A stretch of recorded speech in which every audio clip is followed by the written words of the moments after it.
I remember the one that always sticks in my mind is the 120 ramp at X Games, the step down, yeah, where you almost didn't rotate enough and you were fully the flat. step on. Like, yeah, that one was gnarly. I'll send you that clip. You can put it on there. Yeah, we're gonna need that. For this the clip is so gnarly. I was rev limiter. I had my knees forward on the shrouds.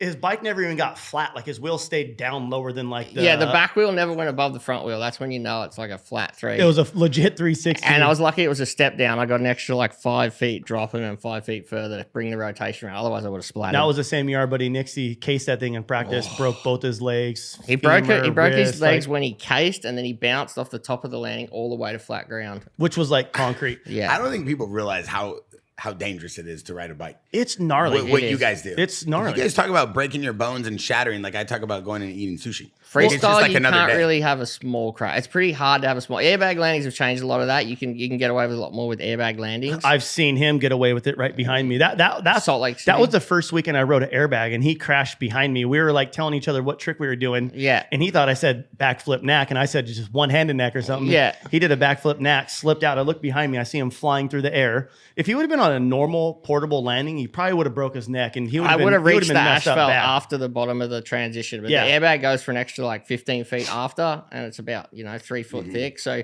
you've got a bit of cushion. I landed on that cushion, but if it was straight portable, it would have finished, and the asphalt was slightly uphill. He would have been KO'd. He got up, kicked his bar straight, hit the jump again. I'm like, I'm a believer of this airbag landing now. Yeah, I mean, when you set up, you have a touring company that does massive events. What's it called?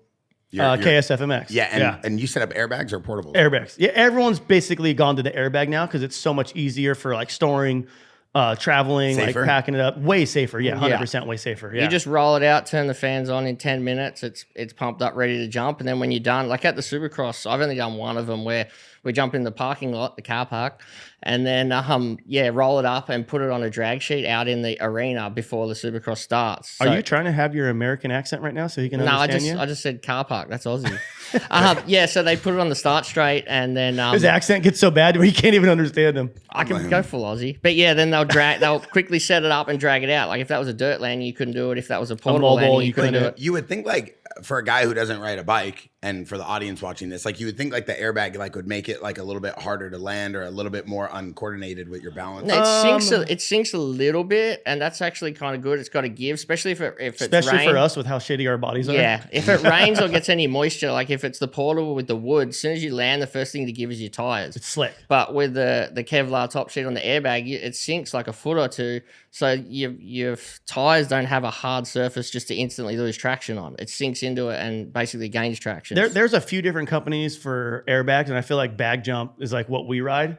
Yeah, literally is the best one that we ride. And our buddy Keith Sayers, like he helped develop that bag. Like, hey, it's too soft. Hey, it needs to breathe. Hey, this top sucks. We need to do this. So it's like we ride the best setups every time we ride. Does that company Bag Jump develop jumps for people's homes too? Is that what people? Yeah, they make airbags. They work with Travis a lot too on the flat bags. They did the Nitro bag that's three. It's got 3 separate wedges: regular 75, next gen, and Moon Booter. Yeah. And that Kevlar top sheet's pretty rough, and you sink so far that when you land, you ride down it. It's basically sandpaper on the side of your boots off. Oh, when I get done riding, the side of my boots are like shaved. Yeah, after a tour, brand new, rubber on them. It was all the way through my soles, and I wear the same boots for like 3 years because of my cankle. But so they were literally the socks were sticking out.